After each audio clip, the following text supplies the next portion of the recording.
আমরাও মাঝে মাঝে এরকম ফ্রাস্ট্রেশনে ভুগি না? কি রে, আল্লাহ বোধহয় আমারে পছন্দ করে না, এত দোয়া করি, আল্লাহ মনে হয় আমার দোয়া কবুল করে না, আল্লাহ মনে হয় আমারে চায় না, আল্লাহ মনে হয় আমারে ভালোবাসে না। তা না হলে আমার দোয়া কবুল হয় না কেন, আমি এত দুঃখী কেন? হ্যাঁ, এটা ঠিক, মাঝে মাঝে আমাদের জীবনে বিপদ আসে, পরীক্ষা আসে, মুসিবত আসে, এগুলো আসে আমাদেরকে শক্ত করার জন্য, ঠিক কিনা? আমাদের কোমরকে সোজা করার জন্য, আমাদের পায়ের নিচের মাটিকে শক্ত করার জন্য, প্রতিকূল পরিবেশে কি করে বীর দর্পে দাঁড়িয়ে থাকতে হয়, নিজের অস্তিত্বের প্রমাণ দিতে হয়, সেটা শিক্ষা দেবার জন্য। এজন্য মুমিনের হারাবার কিছু নেই। লা তাইয়াসু মির রাউহিল্লাহ, আল্লাহর রহমত থেকে নিরাশ হয়ো না। ইন্নাহু লা ইয়াইয়াসু মির রাউহিল্লাহি ইল্লাল কওমুল কাফিরুন, কাফের ছাড়া, মুশরিক ছাড়া, নাস্তিক ছাড়া, মুনাফিক ছাড়া কেউ কখনো আল্লাহর রহমত থেকে নিরাশ হয় না। আমরা সবসময় আল্লাহর রহমতের ভিখারি। রাত্রি যত গভীর হয়, অন্ধকার তমানিসা ভেদ করে সুবহে সাদেক হয়। গর্ভবতী নারীর যেদিন পেটের ব্যথাটা বেশি বাড়তে থাকে, বোঝা যাচ্ছে নতুন মেহমান আগমনের সময় কাছে এসেছে। জোরে কোন ঠিক কিনা? তেমনি মুমিনের জীবনে দুঃখ, কষ্ট, বিপদ যদি আসে, বুঝতে হবে সুদিন, ভালো দিন, কল্যাণের দিন সামনে অপেক্ষা করছে। চিল্লায় বলেন ঠিক কিনা? তাই হাল ছাড়া যাবে না, নিরাশ হওয়া যাবে না। ভরসা রাখবো সবাই কার উপরে? জোরে বলতে হবে কার উপর? মনে থাকবে সবার। ক্ষমতার উৎসকে কেউ যেটা পারে না পারে কে? কেউ যেটা দেখে না দেখে কে? কেউ যেটা দেয় না দেয় কে? সে আল্লাহ তাআলার জন্য আমরা সবাই পড়ব কালিমাতুশ শুকর, আলহামদুলিল্লাহ। সবাই পড়েন রব্বানা লাকাল হামদ, হামদান কাসীরান তাইয়িবান মুবারাকান ফীহি ইয়া রাব্বি লাকাল হামদু কামা ইয়ানবাগি লিজালালি ওয়াজহিকা ওয়া আযীমি সুলতানিকা লাকাল হামদু বিল ঈমান লাকাল হামদু বিল ইসলাম লাকাল হামদু বিল কোরআন। আমরা প্রশংসা করলাম কার? সব সময় প্রশংসা করব কার? আল্লাহর প্রশংসা করলে লাভ না লস? আল্লাহর প্রশংসা করতে আপনাদের ভালো লাগে? যারা আল্লাহর প্রশংসা বেশি বেশি করে, আল্লাহ তাআলা তাদের উপর নেয়ামতের বাড়িধারা আরো বাড়িয়ে দেয়। আর যারা শুধু অভিযোগ করে আল্লাহর কাছে, তাদেরকে আল্লাহ পছন্দ করে না। আমাদের অনেক অভিযোগ, এইটা নাই, ওইটা নাই, আল্লাহ তুমি এইটা দিলা না, ওইটা দিলা না, এটা আমি পাইলাম না, এরকম কমপ্লেইন আছে না নাই? এক বছরে কয়দিন না খেয়ে থেকেছেন আপনারা? সারা বছরে অসুস্থ ছিলেন কয়দিন? সারা বছরই সুস্থ ছিলাম, ঠিক কিনা? পুরো বছরই আমাদেরকে রিজিক দিয়ে ধন্য করেছে কে? এত সুখে থাকার পরেও ভূতে কিলায়, ঠিক কিনা? আমরা কমপ্লেইন করি, আল্লাহ এইটা নাই, ওইটা নাই, এইটা চাই, ওইটা চাই, এইটা লাগবে, ওইটা লাগবে। তো এই জন্য রাসূল সাল্লাল্লাহু আলাইহি ওয়াসাল্লাম বলেছেন, উনজুর ইলা মান হুয়া আসফালা মিনকা, তোমার চেয়ে যে নিম্নগামী অবস্থানে আছে তার দিকে তাকায় দেখো যে তুমি কত সুখী। তোমার চেয়ে উপরের দিকে যারা আছে তাদের দিকে তাকিও না, নিচের দিকে যারা আছে তাদের দিকে তাকাও। হাসপাতালের বার্ন ইউনিটে যান, আগুনে ঝলসে গিয়েছে যে সমস্ত মানুষের দেহ, তাদেরকে ভর্তি করা হয় হাসপাতালের বার্ন ইউনিটে। ওখানে গেলে দেখবেন যে তারা কিভাবে চিৎকার করে, সারা দেহটা ঝলসে গিয়েছে, জ্বলে পুড়ে ছারখার। রক্তের মধ্যে একটা উপাদান আছে প্লাজমা, এটা ঠান্ডা করে ভিতরে ঢুকাইতে হয়। চিৎকার আর চিৎকার। হাসপাতালে ভর্তি ক্যান্সার রোগীকে দেখে আসেন, আমার তো এটা লাগবে, ওইটা চাই, ওইটা চাই। একজন ক্যান্সার রোগী, ওরা জিজ্ঞেস করেন, ভাই তুমি কি চাও? কয় কিচ্ছু চাই না, আমি খালি বাঁচতে চাই। আমি অনেক কিছু চাই, কিন্তু ক্যান্সারে আক্রান্ত রোগী কি চায়? একটা চাওয়া, তার এইটা ওইটা, বাড়ি ঘর ধন সম্পত্তি কিচ্ছু লাগবে না, সে শুধু কি চায়? বাঁচতে চায়। এজন্য বেঁচে যে আছি, এজন্যই পড়তে হবে আলহামদুলিল্লাহ। মাবুদ তুমি যে বাঁচিয়ে রেখেছো, বেঁচে আছি আলহামদুলিল্লাহ। এজন্য সবসময় আলহামদুলিল্লাহ পড়তে রাজি আছেন তো? কারণ হিউম্যান ডিমান্ডস আর আনলিমিটেড। মানুষের চাহিদার কোনো শেষ নাই। আছে? নারী আছে, বাড়ি চাই, বাড়ি আছে, গাড়ি চাই, এটা আছে, ওটা চাই, ওটা আছে, সেটা চাই। আল্লাহ রাসূল সাল্লাল্লাহু আলাইহি ওয়াসাল্লাম বললেন ওয়ালাইয়ামলা আফাহু ইল্লা তুরাব, কবরের মাটি তোর মুখে ঢোকার আগ পর্যন্ত তোর এই চাই চাই স্বভাব কোনোদিন থামবে না। লাউ আন্না লিকুল্লি ইবনি আদম ওয়াদিয়ান মিন যাহাব আহাব্বা আন ইয়াকুনা লাহু ওয়াদিয়ান। আল্লাহ রাসূল সাল্লাল্লাহু আলাইহি ওয়াসাল্লাম বললেন, বনি আদমের প্রত্যেককে যদি একটা করে জান্নাতের স্বর্ণের পাহাড়ের মালিকও বানিয়ে দেয়া হয়। স্বর্ণের পাহাড় দেখছেন আপনারা? আমিও দেখি নাই। তো এই স্বর্ণের পাহাড় প্রত্যেককে যদি একটা করে আল্লাহ মালিক বানিয়ে দেয়, তারপরেও আমরা প্রত্যেকে আরেকটা পাহাড়ের মালিক হওয়ার জন্য ট্রাই করব। স্বভাব। আসলে সমস্যাটা কি? স্বভাব। বুঝে শুনে উত্তর করেন তো, একটা স্বর্ণের পাহাড়ের মালিক যদি আমি হই, শুধু আমি না, আমার 14 পুরুষ এটারে বিক্রি করে খেয়েও কি শেষ করতে পারবো? তাইলে আরেকটা স্বর্ণের পাহাড় লাগবে কেন আমার? আল্লাহ রাসূল সাল্লাল্লাহু আলাইহি ওয়াসাল্লাম বললেন, একটা স্বর্ণের পাহাড়ের মালিক হলেও আরেকটা স্বর্ণের পাহাড়ের জন্য মানুষ পাগল হয়ে যাবে। ওয়ালাইয়ামলা আফাহু ইল্লা তুরাব, কবরের মাটি যেদিন ওর মুখে না ঢুকবে, ওর এই খাই খাই নাই নাই এই স্বভাব তার বন্ধ হবে। আমরা ওই অকৃতজ্ঞশীল বান্দাদের অন্তর্ভুক্ত হতে চাই। আমরা সুখে দুঃখে কি পড়ব? আরো জোরে পড়েন, কি পড়ব?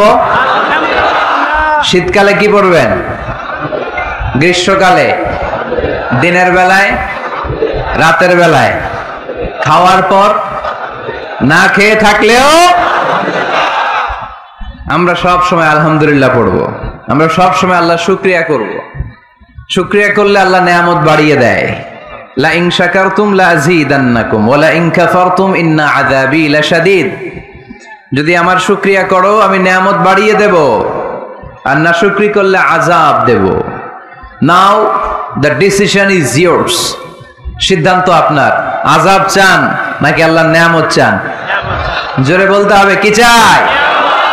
আমরা আল্লাহর নেয়ামত চাই। এজন্য আমরা কমপ্লেন করব না যে আল্লাহ এইটা দাও নাই, ওইটা দাও নাই, এইটা পাই নাই, ওইটা পাই নাই। ও তো ভালো আছে, আমি ভালো নাই কেন? ওর চাকরি হয়, আমার হইল না কেন? ও বিসিএস এ টিকে, আমি ফেল মারলাম কেন? ওর ব্যবসায় হিট লালে লাল, আমার খালি লস কেন? কিচ্ছু দিলা না আল্লাহ তুমি আমার। বলবেন এগুলা? সব সময় কি বলবো? আরো জোরে কি বলবো? This is my first and foremost message today for you. আজকের দিনের প্রথম মেসেজ হচ্ছে আমরা সব সময় আলহামদুলিল্লাহ পড়ব। রাজি আছেন? আল্লাহ তুমি কবুল করো। সব শেষ, আমাদের এই শক্তিও থাকবে না। রং ধরা যৌবন জং ধরে শেষ। মরিচিকার পেছনে ছুটছি আমরা পাগলের মতো, ব্যস্ত সবাই। সবাই ব্যস্ত, সুপার বিজি। কেন বিজি নিজেও জানে না। এজন্য এই ব্যস্ততা থামিয়ে আমরা যেন একটু থমকে দাঁড়াই। আমরা যেন ভাবি কেন এই দুনিয়ায় আসলাম। পাগলের মতো এই মরিচিকার দিকে, এই ধোকার দিকে যেন আমরা ছুটে না বেড়াই। মাঝে মাঝে কবরস্থানে যাবেন। আল্লাহ রাসূল সাল্লাল্লাহু আলাইহি ওয়াসাল্লাম বলেছেন, নাহাইতুকুম আন জিয়ারাতিল কবুর আলআনা ফাজুরুহা ফাইন্নাহা তুযাক্কিরুল আখিরাহ। একটা সময় ছিল যখন আমি তোমাদেরকে কবর জিয়ারত করতে নিষেধ করতাম, বলেছেন মুহাম্মদ সাল্লাল্লাহু আলাইহি ওয়াসাল্লাম। কিন্তু এখন নিষেধাজ্ঞা আমি প্রত্যাহার করে নিলাম।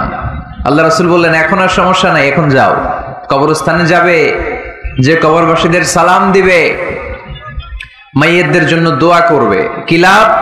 ফাইন্নাহা তুযাক্কিরুল আখিরাহ। কবরে গেলে আখিরাত স্মরণ হয়। স্মরণ হয় না?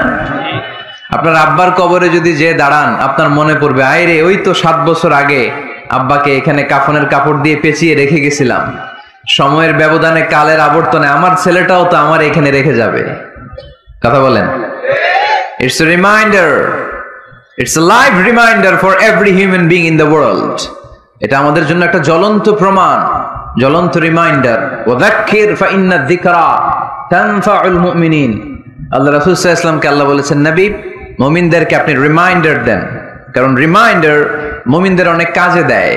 এই মাহফিলগুলো একটা রিমাইন্ডার, ঠিক কি না? এরকম ময়দানে, খেতে, ফসলের খেতে শীতকালে তাফসীর প্রোগ্রামের এই ইতিহাস, এই ট্র্যাডিশন, এই ঐতিহ্য আমার মাতৃভূমি বাংলাদেশ ছাড়া পৃথিবীর কোথাও নাই। সব জায়গায় আছে তাজকিরা, কনফারেন্স, সেমিনার, কংগ্রেস, কিন্তু আমরাই মসজিদের আঙিনায়, ফসল খেতে, এই কোরআনের মজলিসে আসি।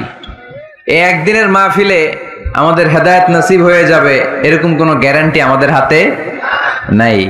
ওমা আলাইনা ইল্লাল বালাগ, আমাদের দায়িত্ব পৌঁছে দেওয়া। আমি এসেছি পৌঁছে দিতে, মানবেন কি মানবেন না, দ্য ডিসিশন ইজ ইয়োর্স, সিদ্ধান্ত আপনার। এজন্য সিদ্ধান্ত নিতে হবে শক্ত করে। একটা শক্ত সিদ্ধান্ত আপনারা জান্নাতি বানাতে পারে, আর আপনার একটা দুর্বল সিদ্ধান্ত আপনারা জাহান্নামের লাকড়ি বানাতে পারে। এজন্য সিদ্ধান্ত নেন কি করবেন, ডান দিকে যাবেন না বাম দিকে? কোন দিকে যাব আমরা? আল্লাহ তুমি তৌফিক দান করো। তো আজকের প্রোগ্রামে এসে আপনারা খুশি না বেজার? আপনারা সবাই ভালো আছেন তো? সবাই ভালো? আমিও ভালো আছি আলহামদুলিল্লাহ। আলোচনার মুখ্য উদ্দেশ্য হওয়া উচিত যে আমরা কিছু শিখে যেতে এসেছি, তাই না? জীবনটা যেন পরিবর্তন হয়। মাহফিল তো এখন ঘরে বসেও শোনা যায়, ইউটিউব আছে না নাই? এই যে মিডিয়াম্যান, এরা পৌঁছে দিবে আমাদের কথা ইউটিউবে। অনেকে আছে এখানে ধাক্কাধাক্কি করে প্যান্ডেলে আইসা শুনবে না ওয়াজ, এরা ঘরে বসে বসে এয়ারকন ছেড়ে দিয়ে কফির কাপে চুমুক দিবে আর ওয়াজ শুনবে, তাই না? তো এখন এটা সহজ হয়ে গেছে। এই ইউটিউবটার জন্য আমরা ভালো কাজে লাগাই। এটাও এমন এক চিজ, এখানে ভালো কিছু লেখলে ওরা ভালো জিনিস এনে দেয়, আবার খারাপ জিনিস এনে দিলে খারাপ জিনিস এনে দেয়। আপনি যদি লেখেন মিজানুর রহমান আজহারি, চলে আসবে তার ওয়াজ। আবার যদি লিখে দেন ক্যাটরিনা কায়েফ, হ্যাঁ, লিখে যদি দেন বিপিএল এর দুম্মা চলে দুম, আসবে আসবে আসবে। So the decision is yours, সিদ্ধান্ত আপনার। কি লিখবেন ইউটিউবে, কি সার্চ দিবেন, বুঝে শুনে। তো আজকে আমরা যা শুনবো আমাদের হেদায়েতের উদ্দেশ্যে শুনবো, আমাদের লাইফটারে চেঞ্জ করার জন্য শুনবো। This Quran is a life changer. এই কোরআন মানুষের লাইফ চেঞ্জ করে। It's a problem solving methodology. এটা প্রবলেমের সলিউশন করে দেয়, সমাধান। কিন্তু সমাধান আমাদেরকে নিতে হবে। আমরা এই সমাধান নেওয়ার জন্য প্রস্তুত তো? ইনশাআল্লাহ। আমি আপনাদের খেদমতে আমার খুতবার শুরুতে সূরাতুদ দোহা তেলাওয়াত করেছি। সূরা দোহা মুখস্থ আছে কার কার দেখি? ওয়াদ-দোহা ওয়াল-লাইলি ইযা সাজা। মাশাআল্লাহ, হাত নামান। যাদের মুখস্থ নাই তারা মুখস্থ করে ফেলবেন, কারণ এটা একটা মোটিভেশনাল সূরা। কোরআনে পরপর দুইটা সূরা মোটিভেশনাল, পরপর 93, 94। 93 নম্বর সূরার নাম সূরাতুদ দোহা, সূরাটার নাম। 94 নম্বর সূরার নাম সূরাতু আল ইনশিরাহ। তাহলে আজকে আমরা সূরাতুদ দোহা থেকে শুনবো। সূরাটার নাম হচ্ছে সূরাতু আদ-দোহা। সবাই বলেন তো সূরার নাম কি? মাশাআল্লাহ। এটা কোরআনের 93 নম্বর সূরা। কত নাম্বার? এই সূরায় আয়াত আছে 11টি। কয়টি? এই সূরাটি মাক্কি সূরা। কি সূরা? এবার প্রশ্ন করে উত্তর দেন। সূরাটার নাম মাক্কি সূরা। সূরাটার নাম মাক্কি সূরা। সূরার নাম আচ্ছা আদ-দোহা। কত নাম্বার সূরা? সবাই বলেন না কত নাম্বার? মাশাআল্লাহ। আয়াত কয়টা? সূরাটা মাদানী সূরা। কি সূরা? মাশাআল্লাহ, এই তো শিখতেছেন আপনারা। মানে মক্কায় অবতীর্ণ হয়েছে। এটা মোটিভেশনাল সূরা। রাসূল সাল্লাল্লাহু আলাইহি ওয়াসাল্লামের তখন মন খুব খারাপ। আমাদের মাঝে মাঝে মন খারাপ হয় না? আপনাদের মন খারাপ হয় কেন? হ্যাঁ, মাহফিল বন্ধ করে দেয়, এজন্য মন খারাপ হয়। কয়টা বন্ধ করবে? কয়টা বন্ধ করে রাখবে? এক জায়গায় বন্ধ হইতেছে, আরেক জায়গায় তো কথা বলার সুযোগ হচ্ছে। পাবলিকলি কথা বলার সুযোগ না দিলেও মোবাইল নিয়ে লাইভে কথা বললে শোনা যাবে না? আসলে বন্ধ করার সুযোগ নাই। বন্ধ করতে পারে একজন, চিৎকার করে বলতে হবে তিনি কে? যারা বন্ধ করতে চায় ওদেরকে আল্লাহ কবে বন্ধ করে দেয় ওইটারই কোনো হিসাব নাই। তুই বেটা মাহফিল বন্ধ করস, মদের আড্ডাখানা বন্ধ না করে, জুয়া খেলা বন্ধ না করে এরা মাহফিল বন্ধ করে। সমাজে যে অসঙ্গতি এগুলো বন্ধ করা দরকার। জুয়া খেলা, টেন্ডারবাজি, চাঁদাবাজি এগুলো বন্ধ করা দরকার। কোরআনের মাহফিল যারা বন্ধ করে এরা বুঝে না, কপাল পোড়া, এদের হেদায়েত নাই কপালে। চিল্লা এখন ঠিক কিনা? আমরা এদের হেদায়েতের জন্য দোয়া করি। তো এক ভাইয়ের মন খারাপ হয়, মাহফিল বন্ধ হয়, এই জন্য। আপনাদের কি জন্য মন খারাপ? হ্যাঁ, গার্লফ্রেন্ড রাগ করছে এজন্য? ছেলে একই সমস্যা। আচ্ছা, তো নানা কারণে আমাদের মন খারাপ হয়। আল্লাহ রাসূল সাল্লাল্লাহু আলাইহি ওয়াসাল্লামের মন খারাপ। আমাদের মন খারাপ হলে আমাদের বন্ধুরা আমাদের মন ভালো করে। আল্লাহ রাসূল সাল্লাল্লাহু আলাইহি ওয়াসাল্লামের বন্ধু কে? আল্লাহ রাসূল সাল্লাল্লাহু আলাইহি ওয়াসাল্লামের যখন মন খারাপ হতো, স্বয়ং আল্লাহ তাআলা আল্লাহ রাসূলের মন ভালো করে দিত। সুবহানাল্লাহ। আসতে পড়েন সুবহানাল্লাহ, বললে লাভ আছে না? একবার সুবহানাল্লাহ বললে আকাশের জমিনের মাঝখানের যত গ্যাপ, ফাঁকা জায়গা, এই পুরো ফাঁকা জায়গাটাতে সওয়াব দিয়ে পরিপূর্ণ করে আল্লাহ আপনার আমলনামায় ঢুকিয়ে দেয়। এই যে এখন আওয়াজ করে কয় সুবহানাল্লাহ, সওয়াবের কথা শুনছে? সওয়াব আছে যেখানে আমরা আছি। সূরাতুদ দুহা মোটিভেশনাল সূরা। আল্লাহ রাসূল সাল্লাল্লাহু আলাইহি ওয়াসাল্লামের বড্ড মন খারাপ। রাসূল সাল্লাল্লাহু আলাইহি ওয়াসাল্লামের মন খারাপ আল্লাহ সহ্য হচ্ছে না, তাই রাসূল সাল্লাল্লাহু আলাইহি ওয়াসাল্লামের মন ভালো করে দেওয়ার জন্য আল্লাহ একটা সূরা নাজিল করলেন। সূরাটার নাম সূরাতু আদ-দুহা। এই সূরার কেন্দ্রীয় আলোচ্য বিষয় হচ্ছে মুমিন কখনো হতাশ হয় না, মুমিন কখনো নিরাশ হয় না, মুমিন কখনো হাল ছেড়ে দেয় না। মুমিন সব সময় ভরসা রাখে একজনের উপর, তিনি কে? আল্লাহ। আমরা কখনো হতাশ হই না, ঠিক কিনা? আমরা কখনো নিরাশ হই না, ঠিক কিনা? আমরা কখনো হাল ছেড়ে দেই না, আমরা ভরসা রাখি একজনের উপর, তিনি কে? Every time you feel like you cannot go on, you feel so lost that you are so alone.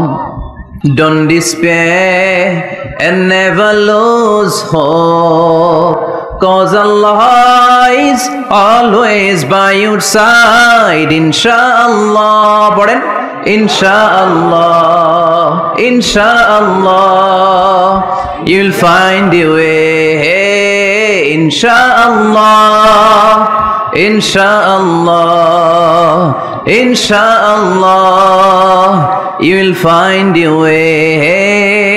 সুবহানাল্লাহ পড়েন। আমাদেরকে রাস্তা দেখায় কে? আল্লাহ। এজন্য আমরা হাল ছেড়ে দেই না, আমরা নিরাশ হই না, আমরা হতাশ হই না, আমরা ভরসা রাখি একজনের উপর, তিনি কে? আল্লাহ। হ্যাঁ, এটা ঠিক, মাঝে মাঝে আমাদের জীবনে বিপদ আসে, পরীক্ষা আসে, মুসিবত আসে, এগুলো আসে আমাদেরকে শক্ত করার জন্য, ঠিক কিনা? আমাদের কোমরকে সোজা করার জন্য, আমাদের পায়ের নিচের মাটিকে শক্ত করার জন্য। প্রতিকূল পরিবেশে কি করে বীর দর্পে দাঁড়িয়ে থাকতে হয়, নিজের অস্তিত্বের প্রমাণ দিতে হয়, সেটা শিক্ষা দেবার জন্য। এজন্য মুমিনের হারাবার কিছু নেই। লা তাইয়াসু মির রাউহিল্লাহ, আল্লাহর রহমত থেকে নিরাশ হয়ো না। ইন্নাহু লা ইয়াইয়াসু মির রাউহিল্লাহি ইল্লাল কওমুল কাফিরুন, কাফের ছাড়া, মুশরিক ছাড়া, নাস্তিক ছাড়া, মুনাফিক ছাড়া কেউ কখনো আল্লাহর রহমত থেকে নিরাশ হয় না। আমরা সব সময় আল্লাহর রহমতের ভিখারি, আমরা সব সময় আল্লাহর রহমতের প্রত্যাশী, আমরা সব পরিস্থিতিতে ভরসা রাখি একজনের উপর, তিনি কে? আল্লাহ। তাহলে এটা হচ্ছে সেন্ট্রাল থিম, যে আমরা হতাশ হব না। Never lose hope, never be frustrated, never be upset. কখনো মন খারাপ করা যাবে না, আমরা আল্লাহর উপর ভরসা রাখি। এটা হচ্ছে কেন্দ্রীয় আলোচ্য বিষয়। এই সূরাটা নাজিলের একটা ব্যাকগ্রাউন্ড আছে। যেহেতু এটা মাক্কি সূরা, আল্লাহ রাসূল সাল্লাল্লাহু আলাইহি ওয়াসাল্লামের কাছে কোরআনের আয়াতগুলো নাজিল হতে শুরু করলো। রাসূল সাল্লাল্লাহু আলাইহি ওয়াসাল্লাম কোরআনের আয়াতগুলো প্রচার করতে শুরু করলো। যাই নাজিল হয় রাসূল সাল্লাল্লাহু আলাইহি ওয়াসাল্লাম কি গোপন করে রাখতেন? বা যা নাজিল হয়েছে তার অর্ধেক শোনাইতেন, বাকিটা শোনাইতেন না? এরকম ইয়া আইয়ুহার রাসূল বাল্লিগ মা উনজিলা ইলাইক, হে নবী, হে রাসূল, যাই নাজিল হয় আপনি ছড়িয়ে দেন। রাসূল সাল্লাল্লাহু আলাইহি ওয়াসাল্লাম ছড়ায় দিতেন। যেটাই নাজিল হয় কাল বিলম্ব না করে বিশ্বনবী এই আয়াতের দাওয়াত দিতে শুরু করতেন। নাজিল হলো ইকরা বিসমি রাব্বিকাল্লাযী খালাক, খালাকাল ইনসানা মিন আলাক, ইকরা ওয়া রাব্বুকাল আকরামুল্লাযী আল্লামা বিল কলম, আল্লামাল ইনসানা মা লাম ইয়ালাম। পড়েন সুবহানাল্লাহ। নাজিল হলো পড়ো তোমার রবের নামে, যিনি শিখিয়েছেন। আমাদেরকে শিখিয়েছে কে? আল্লাহ। আমাদের সৃষ্টি করেছে কে? Allah. Read in the name of your lord who has created, পড়ো তোমার প্রভুর নামে যিনি শিখিয়েছেন। নাজিল হলো 5 আয়াত, আল্লাহ রাসূল সাল্লাল্লাহু আলাইহি ওয়াসাল্লাম পৌঁছে দিলেন। নাজিল হলো ইয়া আইয়ুহাল মুজাম্মিল কুমিল লাইলা ইল্লা কালিলা, বিশ্বনবী পৌঁছে দিলেন। নাজিল হলো ইয়া আইয়ুহাল মুদ্দাসসির কুম ফাআনজির, পৌঁছে দিলেন। যাই আসে পৌঁছে দিতেন, যাই আসে পৌঁছে দিতেন। কিন্তু হঠাৎ করে ওহী আসার ধারাবাহিকতা হুট করে বন্ধ হয়ে গেল, ওহী আর আসে না। ফলে রাসূল সাল্লাল্লাহু আলাইহি ওয়াসাল্লাম নতুন কোন কোরআনের আয়াত মক্কাবাসীদেরকে শোনাতে পারে। মক্কাবাসীরাও এসে রাসূল সাল্লাল্লাহু আলাইহি ওয়াসাল্লামকে খোঁচায়, বলে কি মুহাম্মদ কিছু বলো না, যে নতুন কিছু শোনাও না, যে এতদিন তো অনেক পটপট করছো, অনেক কথা শোনাইছো, কই তোমার সেই কথা? রাসূল সাল্লাল্লাহু আলাইহি ওয়াসাল্লাম বলতে পারেন না। কেমনে বলবে? উনি কি মন গড়া কিছু বলে? ওমা ইয়ানতিকু আনিল হাওয়া ইন হুয়া ইল্লা ওয়াহয়ুই ইউহা, মন গড়া তিনি কিছু বলেন না, মন মস্তিষ্ক প্রসূত কোনো কথা তিনি জাতির কাছে পেশ করেন না। তিনি তাই বলেন যা তাকে নির্দেশ দেয়া হয়, আর নির্দেশটা দেয় কে? সবাই বলতে লাগলো মুহাম্মদ তোমার নতুন কথাবার্তা কই? রাসূল সাল্লাল্লাহু আলাইহি ওয়াসাল্লাম চুপচাপ, কিপ সাইলেন্ট। কাফিররা বলতে শুরু করলো ইন্না মুহাম্মাদান ক্বালাহু রাব্বুহু, মুহাম্মাদের রব মুহাম্মদ রে ভুলে গিয়েছে, মুহাম্মাদের রব মুহাম্মদ রে বর্জন করেছে, তাই তো নতুন কিছু আসে না। মুহাম্মদ তোমার দিন শেষ, তোমার কাছে আর আসবে না ওহী। রাসূল সাল্লাল্লাহু আলাইহি ওয়াসাল্লাম খুব টেনশন শুরু করে দিলেন। আবু লাহাবের স্ত্রী উম্মে জামিল বলতে শুরু করলো ইন্না শাইতানাকা কাদ তারাকাক, হে মুহাম্মদ তোমার শয়তান তোমারে তরক করছে। নাউজুবিল্লাহ পড়েন। শয়তান দ্বারা উম্মে জামিল সাইয়েদনা জিবরাইল আলাইহিস সালামকে বুঝিয়েছেন। তিনি বুঝিয়েছেন যে মুহাম্মদ জিবরাইল তোমার কাছে আসে না, শেষ, তোমার দিন শেষ, তোমার খেলা শেষ, আর আসবে না। রাসূল সাল্লাল্লাহু আলাইহি ওয়াসাল্লাম নিজেও ভয় পেয়ে গেলেন। ঘটনা কি? আমার কোনো ভুল হচ্ছে না তো? আমি কোনো অন্যায় করে ফেললাম না তো? আল্লাহ আমার উপর নাখোশ হলেন না তো? আমরাও মাঝে মাঝে এরকম ফ্রাস্ট্রেশনে ভুগি না? কিরে আল্লাহ বোধহয় আমারে পছন্দ করে না, এত দোয়া করি আল্লাহ মনে হয় আমার দোয়া কবুল করে না, আল্লাহ মনে হয় আমারে চায় না, আল্লাহ মনে হয় আমারে ভালোবাসে না। তা না হলে আমার দোয়া কবুল হয় না কেন? আমি এত দুঃখী কেন? রাসূল সাল্লাল্লাহু আলাইহি ওয়াসাল্লাম ঠিক একই টেনশনে পড়লেন, ঠিক একই ডিলেমায় পড়লেন, ঠিক একই পেরেশানিতে ভুগলেন। কিরে ওহী নাজিল হয় না কেন? আমাকে নিয়ে কাফির মুশরিকরা বেদিনরা ঠাট্টা বিদ্রুপ করে, উপহাস করে, কিন্তু আল্লাহ তাআলা কোনো ওহী নাজিল করে না। ঘটনা কি? আমার ভুল হলো না তো? আল্লাহ আমার উপর নাখোশ হলেন না তো? টেনশন। রাসূল সাল্লাল্লাহু আলাইহি ওয়াসাল্লাম টেনশনে ভুগছেন। ইন দ্য মিন টাইম আল্লাহ রাসূল সাল্লাল্লাহু আলাইহি ওয়াসাল্লামের টেনশন দূর করে দিয়ে আল্লাহ রাসূল সাল্লাল্লাহু আলাইহি ওয়াসাল্লামের মন ভালো করে দেওয়ার জন্য এই সূরা দোহা নাজিল করলেন কে? আল্লাহ। আল্লাহ রাসূল যখন টেনশনে হাবুডুবু খাচ্ছেন তখনই আল্লাহ নাজিল করলেন ওয়াদ-দুহা ওয়াল-লাইলি ইযা সাজা মা ওয়াদ্দাআকা রাব্বুকা ওয়া মা ক্বালা ওয়ালাল আখিরাতু খায়রুল লাকা মিনাল উলা ওয়ালা সাওফা ইউ'তিকা রাব্বুকা ফাতারদা। সুবহানাল্লাহ পড়েন। আল্লাহ নাজিল করলেন ওয়াদ-দুহা ওয়াল-লাইলি ইযা সাজা। দোহা মানে আলো। দোহা মানে কি? সকালের আলো, প্রভাতের সূর্য কিরণ। আলো মানে আশার আলো, সম্ভাবনার আলো। আলো বললেই মনের মধ্যে একটা সাহস জাগে না? আর অন্ধকার বললেই ভয় লাগে না? আমাদের ছোট্ট বাচ্চারা বাসার ভিতরে অন্ধকার হইলে ভয় পায় না? তার মানে অন্ধকার হচ্ছে ভয়ের প্রতীক, আর আলো হচ্ছে আশার প্রতীক। সুবহানাল্লাহ পড়েন। রাসূল সাল্লাল্লাহু আলাইহি ওয়াসাল্লামকে সান্ত্বনা দেওয়ার জন্য আল্লাহ দুইটা শপথ করলেন। চিল্লায় বলতে হবে কয়টা? এক হচ্ছে আলোর শপথ, আরেক হচ্ছে অন্ধকারের শপথ। এক হচ্ছে আরেক হচ্ছে ওয়াদ-দুহা, দোহার শপথ, প্রভাতের সূর্য কিরণের শপথ। ওয়াল-লাইলি ইযা সাজা, নিঝুম নিস্তব্ধ রাতের শপথ। আল্লাহ তাআলা আলো আর অন্ধকারের শপথ দিয়ে মূলত ওহী আশা আর না আশাকে বুঝিয়েছেন। সুবহানাল্লাহ পড়েন। আলোকে আল্লাহ তাআলা ওহীর উপস্থিতির সাথে তুলনা করেছেন। অন্ধকারকে রব্বুল আলামিন এই সূরার মধ্যে ওহীর অনুপস্থিতিকে বুঝিয়েছেন। আল্লাহ বুঝাতে চাইলেন নবী আমি আপনারে ভুলি নাই। কেমন করে আমি আপনারে ভুলি? আপনি আমার হাবিব, ঠিক কি না? আপনি আমার খলিল না, আপনি আমার হাবিব।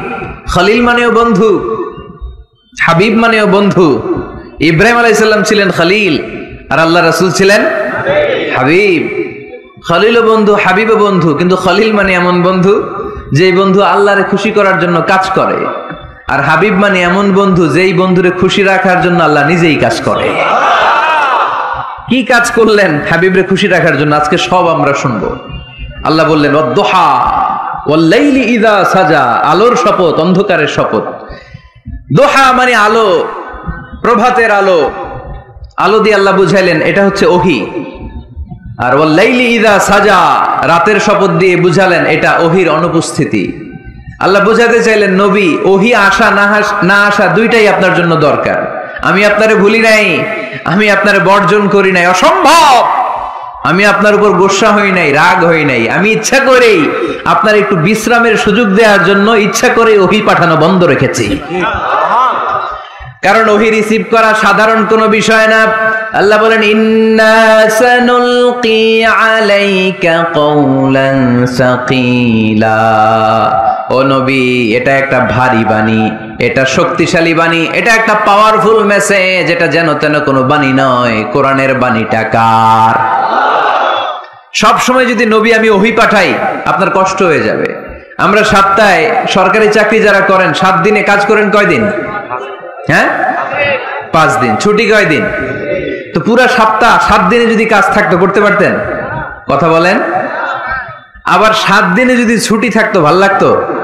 আল্লাহ বুঝাতে চাইলেন নবী লাগাতার যদি ওহী নাজিল করি, এটা রিসিভ করা, এই দাওয়াতটা যথাযোগ্য মর্যাদায় পৌঁছে দেয়া এটা আপনার জন্য কষ্ট হয়ে যাবে। কারণ ওহী এটা সাধারণ কোনো বাণী নয়, এই বাণীটা কার? আল্লাহ রাসূল যখন ঘোড়ার উপরে কিংবা উটের উপরে থাকা অবস্থায় কোরআনের আয়াত নাজিল হতো ওনার উপর, কোরআনের ভারে, কোরআনের পাওয়ারে উটের পা গুলো, ঘোড়ার পা গুলো মরুভূমির বালির মধ্যে দেবে যেত।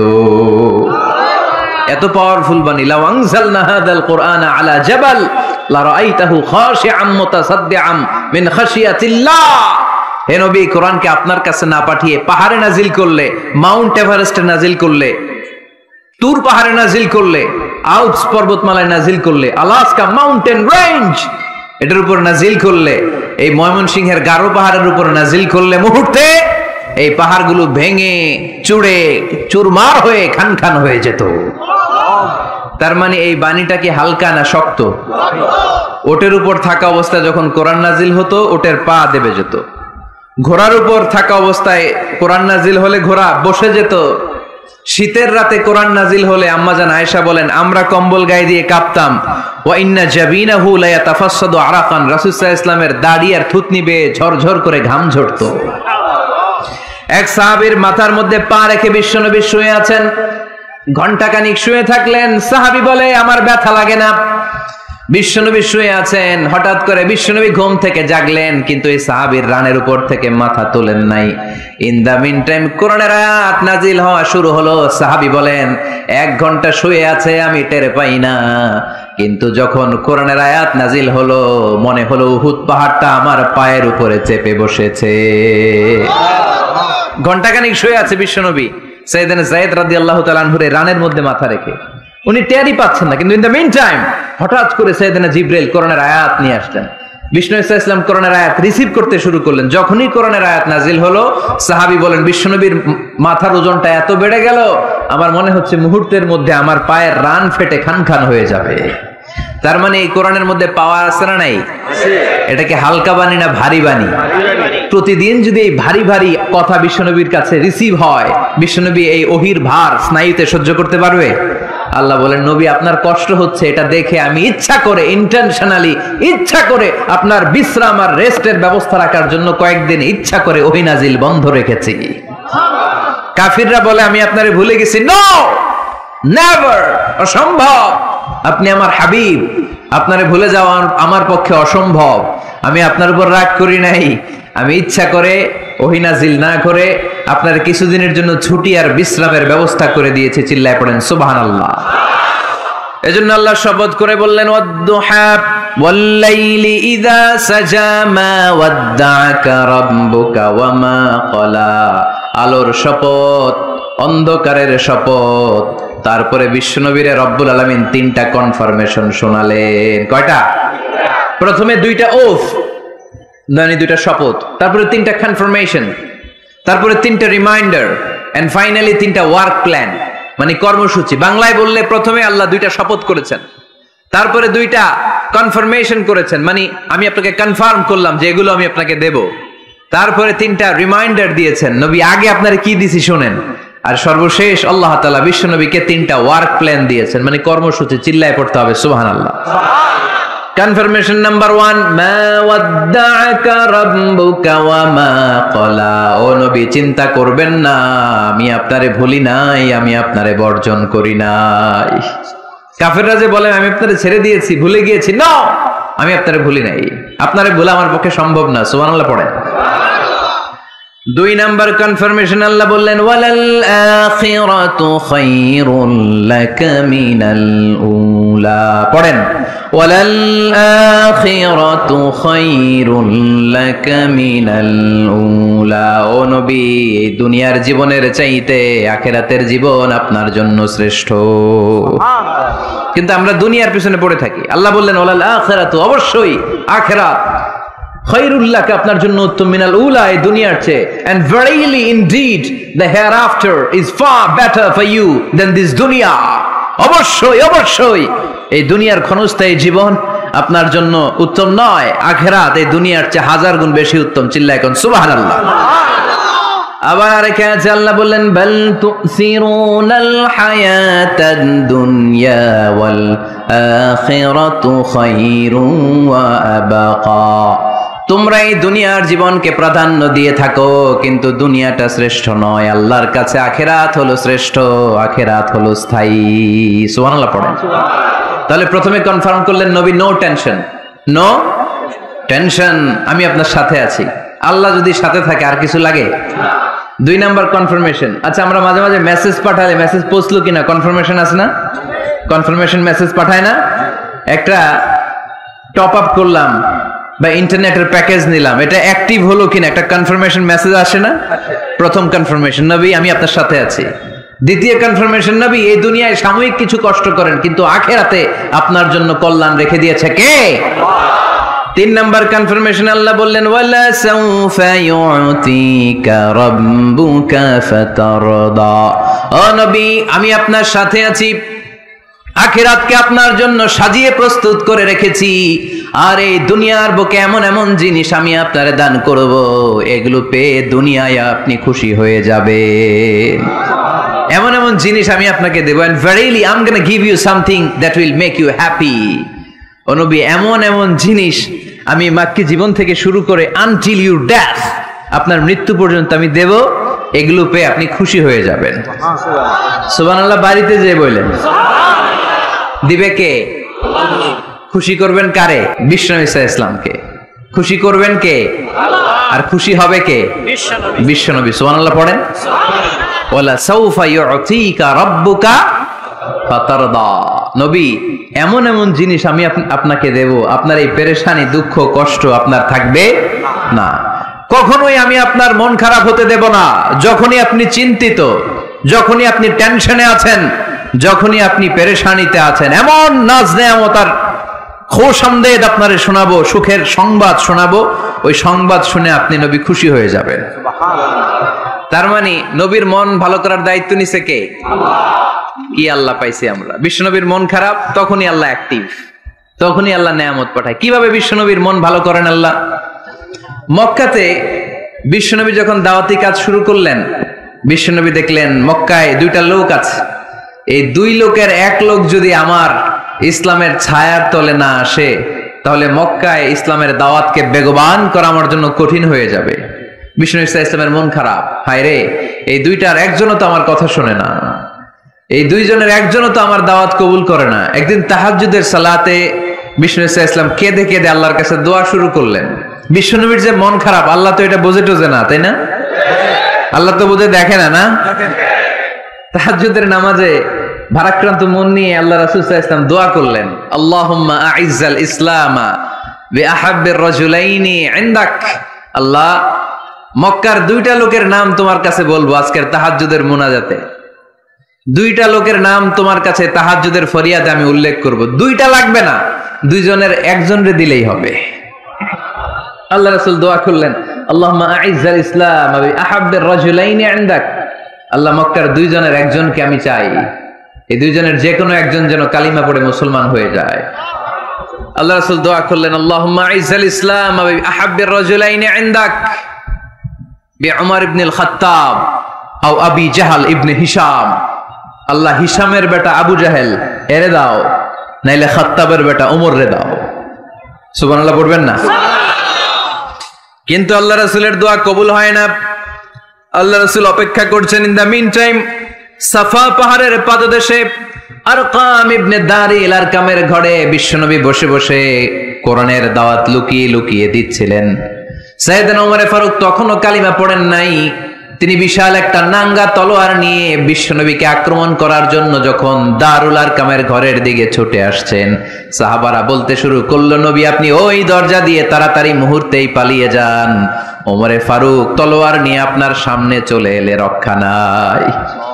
আল্লাহ রাসূল বললেন, তোমরা সরব, দরজাটা খুলে দাও, ওমরকে আমার সামনে তাড়াতাড়ি চলে আসতে দাও। আমার মনে হচ্ছে ওই যে তাহাজ্জুদের জায়নামাজে বসে চোখের পানি ছেড়ে আল্লাহর কাছে যে ওই দিন রাতে দোয়া করেছি, আজকে আমার দোয়াটা কবুল হতে চলেছে। আমার তো মনে হচ্ছে আমার দোয়াটা কবুল হতে চলেছে, সরে যাও। হামজা ইবনে আব্দুল মুত্তালিব চাচারে সরায় দিলেন। সাইয়েদনা ওমর ফারুক তলোয়ার নিয়ে এসে বিশ্বনবীর নূরানী চেহারার দিকে তাকিয়ে মুহূর্তেই কুপকাত হয়ে গেলেন। তলোয়ারটা বিশ্বনবীর সামনে রেখে দিয়ে বললেন, আশহাদু আল্লা ইলাহা ইল্লাল্লাহ ওয়া আশহাদু আন্না মুহাম্মাদান আবদুহু ওয়া রাসূলুহু, আমি সাক্ষ্য দিলাম আল্লাহ ছাড়া কোনো ইলাহ নাই, আপনি মুহাম্মদ আল্লাহর রাসূল। বিশ্বনবীর মন খুশি হয়ে গেল। ওয়ালা সাউফা ইউতিকা রাব্বুকা ফাতারদা, নবী হে, অচিরে এমন এমন জিনিস আমি আপনারে দেব, আপনি পাবেন আর খুশি হবেন, পাবেন আর খুশি হবেন। আপনার মন খারাপ, আমি আল্লাহ নিজ দায়িত্বে মন ভালো করে দেব। পড়েন সুবহানাল্লাহ। সাইয়েদনা ওমর ফারুক মুসলমান হয়ে গেলেন। এবার আবু জাহেল, উতবা, শাইবা, ওয়ালিদ ইবনে মুগিরা এদের টনক নড়ে উঠল। কারণ ওমর ফারুকের মতো শক্তিশালী লোক মক্কায় দ্বিতীয়টা ছিল। উনি বললেন, ইয়া রাসূলুল্লাহ, আপনি কি সত্য নবী না? আল্লাহ রাসূল বললেন, হ্যাঁ সত্য নবী। এই কোরআন কি সত্য না? সত্য। ইসলাম কি সত্য ধর্ম নয়? এটাও সত্য। ওমরে ফারুক বললেন, ফাফিমাল ইখতিফা, তাহলে লুকায় লুকায় কেন? তাহলে সাফা পাহাড়ের পাদদেশে আরকাম ইবনে আবিল আরকামের ঘরের ভেতরে অন্ধকার কূপে দাঁড়িয়ে কোরআনের তেলাওয়াত কেন? ময়দানে নেমে পড়েন, আমি ওমর আছি, দেখি কে কি করবে। রাসূল সাল্লাল্লাহু আলাইহি ওয়াসাল্লাম বললেন, না, এটা মাক্কি জীবন, ধীরে সুস্থে দাওয়াতি কাজ করো, ওমর ফারুকও ছাড়বে না। বললেন, ইয়া রাসূলুল্লাহ, একটা মিছিলের অনুমতি দেন। আল্লাহ রাসূল বললেন, যাও মিছিল দাও। ওমর ফারুক দুইটা লাইন করলেন, মোট খুঁজে পেলেন 11 জন। সুবহানাল্লাহ পড়েন। এক লাইনের নেতা বানালেন আল্লাহ রাসূল সাল্লাল্লাহু আলাইহি ওয়াসাল্লামের খুদ চাচা হামজা ইবনে আব্দুল মুত্তালিবকে। আর আরেক লাইনে উনি দাঁড়ালেন, 6 জন 6 জন 12 জন, উনি সহ 12 জন, 12 জনের মিছিল। সুবহানাল্লাহ পড়বেন না? তো মিছিলের সামনে দাঁড়িয়ে উনি একটা ছোট্ট এক বাক্যের ভাষণ দিলেন। উনি বললেন, মান আরাদা আন তাসকুলা উম্মু ইয়াতামা ওয়ালাদু তারমিলা যাওজাতুহু ফালিয়াসুদ্দানি। এই মক্কার নেতা খেতারা, কে আছো? কে চাও মায়ের বুককে খালি করতে? কে চাও সন্তানগুলোরে ইয়াতিম বানাতে? কে চাও তোমার স্ত্রীকে বিধবা বানাতে? সামনে আসো, পারলে আমি ওমরে ঠেকাও।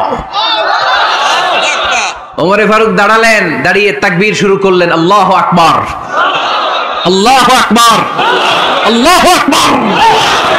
এক একটা স্লোগানে মক্কার মরু জমিন সেদিন থার থার করে কেঁপেছে। ইতিহাস সাক্ষী, আবু জাহেল, উতবা, শাইবা এই আল্লাহু আকবার স্লোগান আর শুনে নাই। হঠাৎ ভাবলো, ঘটনা কি? কার এত সাহস আমার নির্বাচনী এলাকায় আল্লাহু আকবার নামে স্লোগান দেয়? নেমে আসলো ঘর থেকে, বাইরে আইসা দেখে মিছিলের সামনে কে? ওমর রে দেখা দিছে এক দৌড়। শুধু কাফেররাই সাইয়েদনা ওমর ফারুককে দেখে দৌড়াতো না, মুনাফিকরাও ওমর ফারুককে দেখে দৌড় মারতো।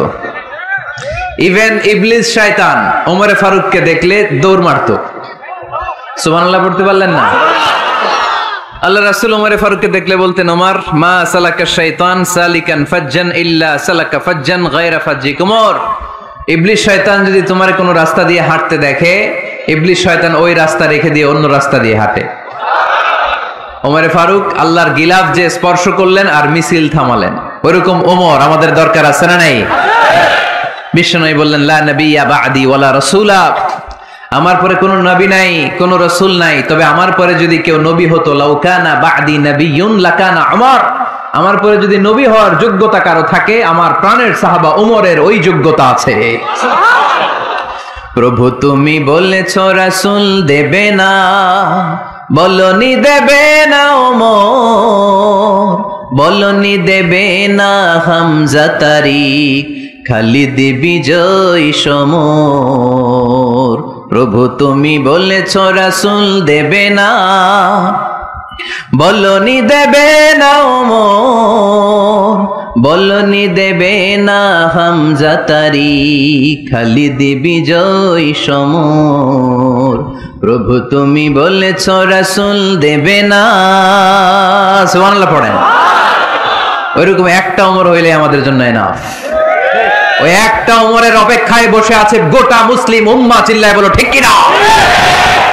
ওমরে ফারুক কালিমা পড়ে মুসলমান হয়ে গেলেন, বিশ্বনবী খুশি হয়ে গেলেন। ওয়ালা সাউফা ইউতিকা রাব্বুকা, আল্লাহ বললেন নবী যখনই আপনার মন খারাপ, যখনই আপনি পেরেশানিতে ভুগবেন, যখনই আপনি টেনশন করবেন, তখনই আপনার মন ভালো করে দিবে কে? আল্লাহর ঘোষণা, and verily Allah gonna give you something that will make you happy। এমন জিনিস আমি দেব, আপনি খুশি হয়ে যাবেন। আল্লাহ রাসূল সাল্লাল্লাহু আলাইহি ওয়াসাল্লাম দাওয়াত দিতে দিতে তায়েফ চলে গেলেন। তায়েফ নাম শুনেছেন? মক্কা থেকে 80 মাইল দূরে। আমি গিয়েছি কয়েকবার। ঠান্ডা এলাকা, 6000 ফিট উঁচু, মেঘ নেমে আসে। তায়েফে গেলে কেউ বিশ্বাসই করবে না এটা সৌদি আরবের অংশ। বৃষ্টি হয়, কি হয়? চাষাবাদ হয়, অনেক ফলমূল আর শাকসবজি পাওয়া যায়। আল্লাহ রাসূল সাল্লাল্লাহু আলাইহি ওয়াসাল্লাম 80 মাইলের মরুর পথ পাড়ি দিলেন। আমাদের মতো প্রাইভেট কারে চড়ে গেছিলেন, তাই না? আহা, এই লম্বা মরুর পথ, তপ্ত মরুভূমি, সূর্যের প্রচন্ড তাপ উপেক্ষা করে তায়েফে গেছিলেন জমির মামলার মীমাংসা করতে। কি করতে? তায়েফবাসীদেরকে দাওয়াত দেওয়ার জন্য। আল্লাহ রাসূলের নিজের কোনো স্বার্থ ছিল? কথা কয় না। তায়েফবাসীদেরকে জাহান্নামের আগুন থেকে বাঁচানোর জন্য, তায়েফবাসীরা যাতে মাইন না খায়। আহা, কি নবী ছিল সে! কোন বন্ধু বলো বেশি বিশ্বস্ত, সে কোন বন্ধু বলো বড় বিশ্বস্ত, কার কাছে মন খুলে দেয়া যায়, কার কাছে প্রাণ খুলে বলা যায়, হওয়া যায় অতি আশ্বস্ত।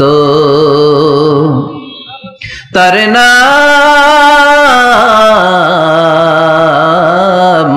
আহমদ, বড় বিশ্বস্ত। সুবহানাল্লাহ পড়ে। কি দিল দরিয়া নবী ছিলেন, রাহমাতাল লিল আলামিন। I have sent you as a mercy for the entire universe। নবী হে, আমি আপনাকে গোটা বিশ্বের জন্য রহমত করে প্রেরণ করেছি। কোন সুবহানাল্লাহ।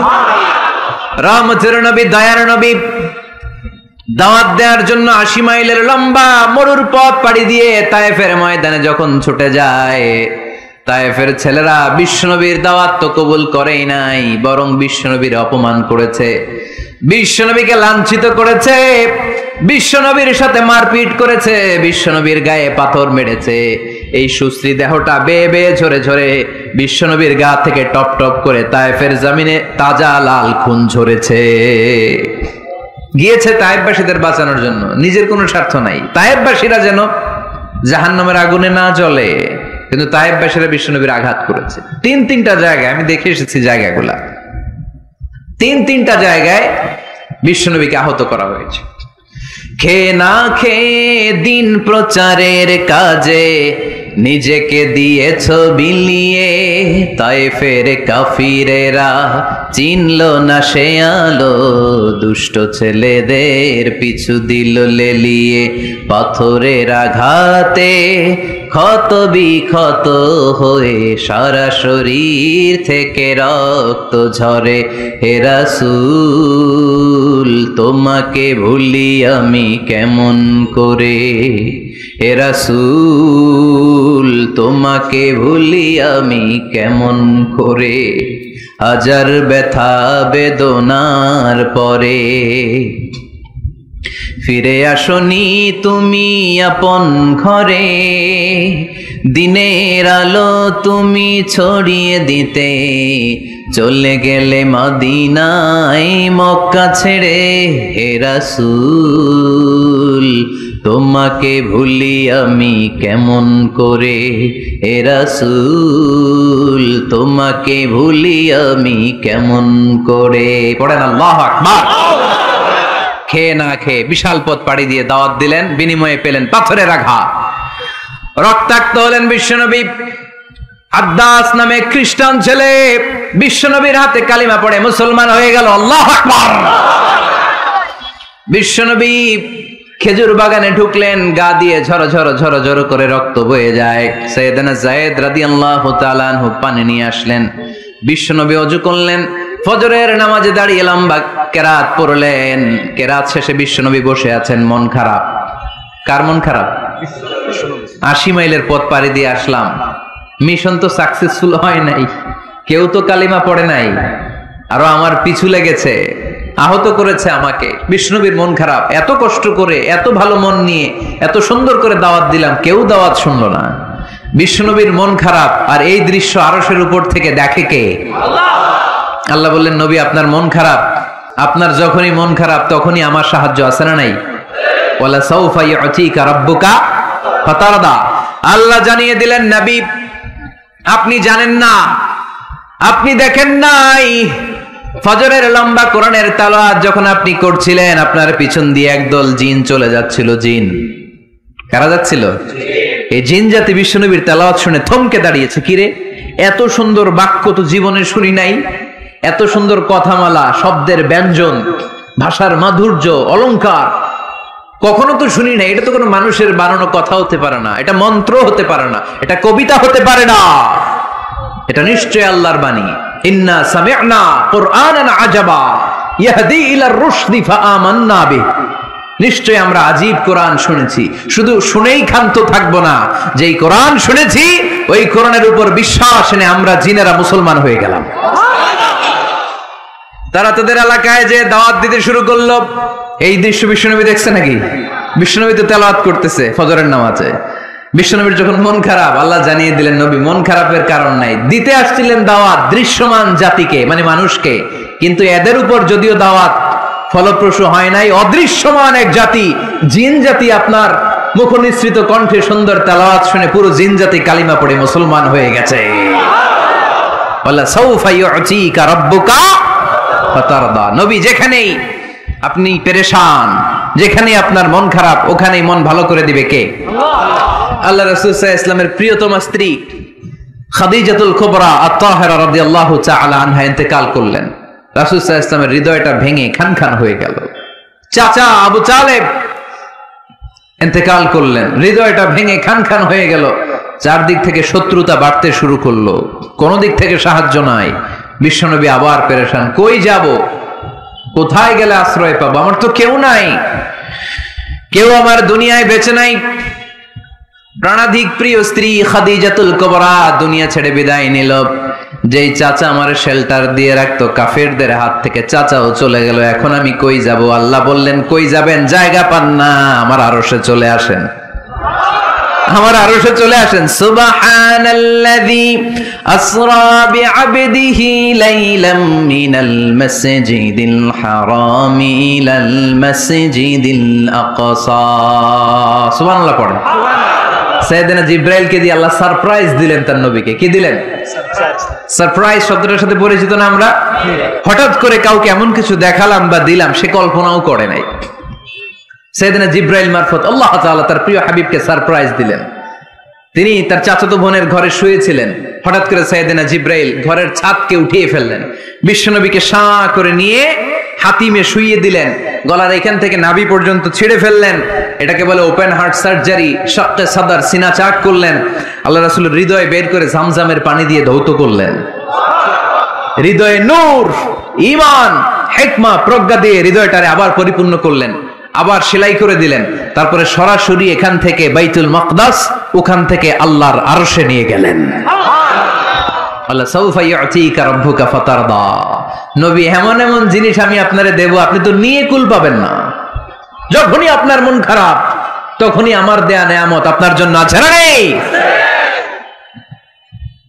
মেরাজে চলে গেলেন, রবের সাথে সাক্ষাৎ করে দুনিয়ায় আসলেন।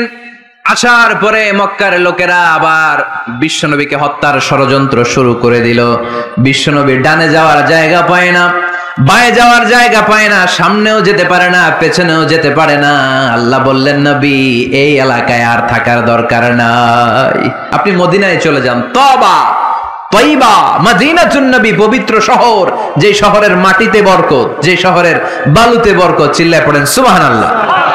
বিশ্বনবী আল্লাহ তাআলার আদেশে এই কষ্টকর পরিস্থিতি থেকে উত্তরণের জন্য মক্কা থেকে মদিনায় গেলেন। মদিনায় যাওয়ার সাথে সাথে লোকজন গাইতে শুরু করলো, তালাআল বাদরু আলাইনা মিন সানিয়াতিল ওয়াদা ওয়াজাবা শুকরু আলাইনা মাদাআ লিল্লাহি দা আইয়ুহাল মাবউসু ফিনা جئت من أمر المطاع جئت شرفت المدينة مرحبا يا خير داع সবাই পড়েন, طلع البدر علينا من ثنيات الوداع وجب الشكر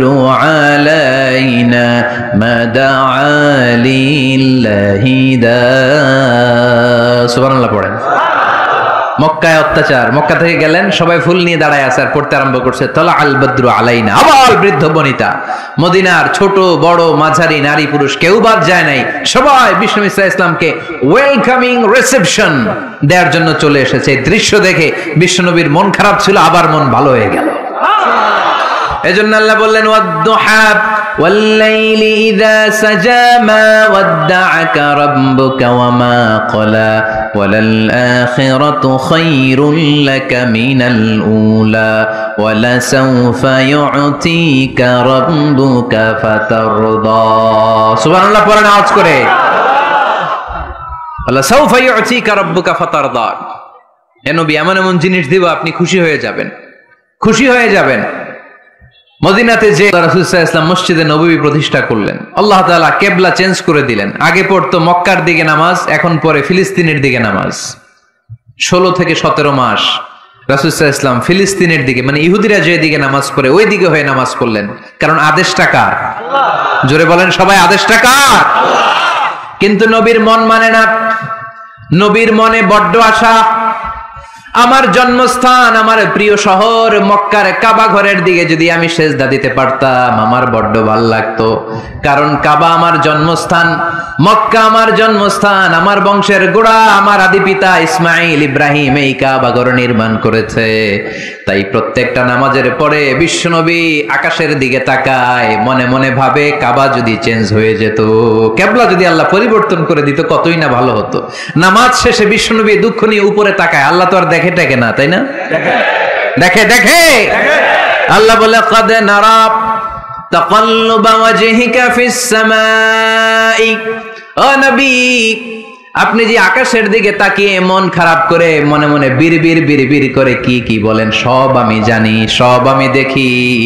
ফাওয়াল্লি ওয়াজহাকা শাতরাল মাসজিদিল হারাম। আর দেরি নয়, আর কাল বিলম্ব নয়, যেখানে ফিরে আপনার সেজদা দিতে মনে চায় আজ থেকে ওই কাবার দিকে আপনার কিবলা আমি মুহূর্তেই পরিবর্তন করে দিলাম গো নবী।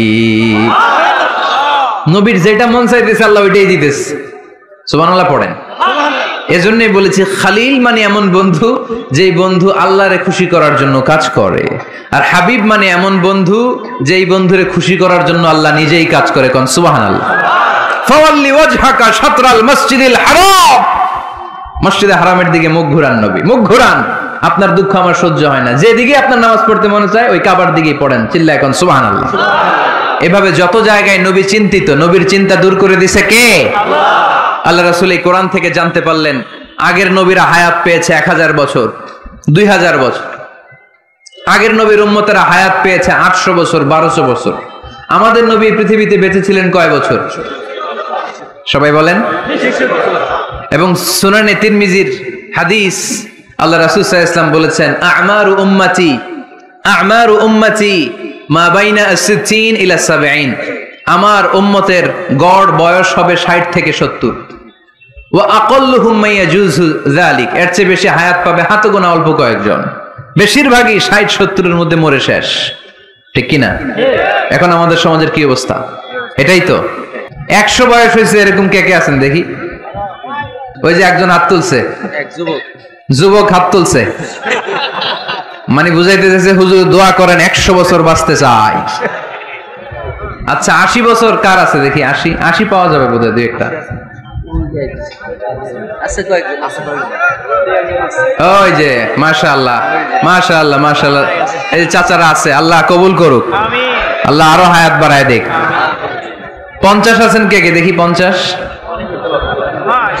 অনেক অনেক, হাত নামান, অনেক হায়াত পাইছেন আপনারা, আল্লাহ আরো হায়াত দেখ, আরো হায়াত দাস করুক, পড়ি আমিন। আমার উম্মতি মা বাইনা 60 ইলা 70, আমার উম্মতের গড় বয়স হবে 60 থেকে 70। এই কথা শোনার পরে বিশ্বনবী আবার কাঁদতে শুরু করলেন, কারণ বিশ্বনবীর টেনশন হচ্ছে আগের উম্মতের হায়াত পাইছে বেশি, ইবাদত করছেও, আমার উম্মত হায়াত পাইছে কম, ইবাদতের সুযোগও।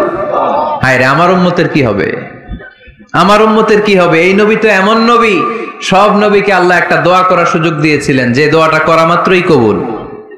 এটাকে আরবিতে বলে দাওয়া মুস্তাজাবা, লিকুল্লি নবিয়িন দাওয়া মুস্তাজাবা। সব নবীকে আল্লাহ একটা করে দোয়া করার সুযোগ দিয়েছে, আর এই দোয়াটা করা মাত্রই কবুল।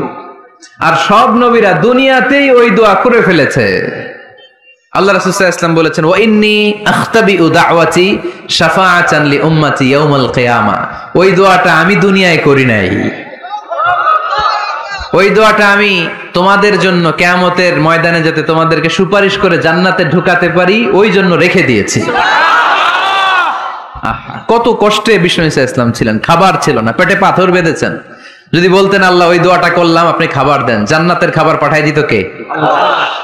উহুদের ময়দানে দাঁত ভেঙেছেন, রক্ত ঝরেছে, যদি দোয়াটা করতেন মুহূর্তে বিজয় দিত কে? আল্লাহ। কোন পরিস্থিতিতে ওই দোয়াটা বিশ্বনবী করছেন? রেখে দিয়েছে। দেখেন অন্য নবীর সাথে আমার নবীর অ্যাটিটিউডে পার্থক্য। অন্য নবীরাও চাইলে রাখতে পারতো এদের উম্মতের জন্য, না, বিপদের দিনে ওটা কাজে লাগাই ফেলছে।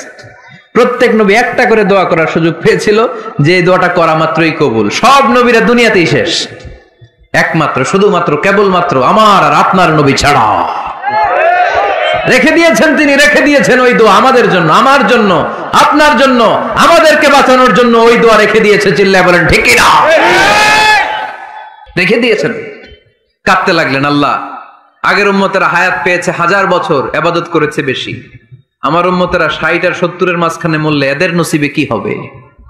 আমার উম্মতের তো ইবাদতের সংখ্যা কম। আবার কান্না শুরু করলেন, মন খারাপ, আল্লাহ দেখে, নবীর যে মন খারাপ আল্লাহ দেখে। আল্লাহ নাজিল করলেন, ইন্না আনজালনাহু ফি লাইলাতিল কদরি ওয়া মা আদরাকা মা লাইলাতুল কদর লাইলাতুল কদরি খায়রুম মিন আলফি শাহর। সুবহানাল্লাহ পড়েন।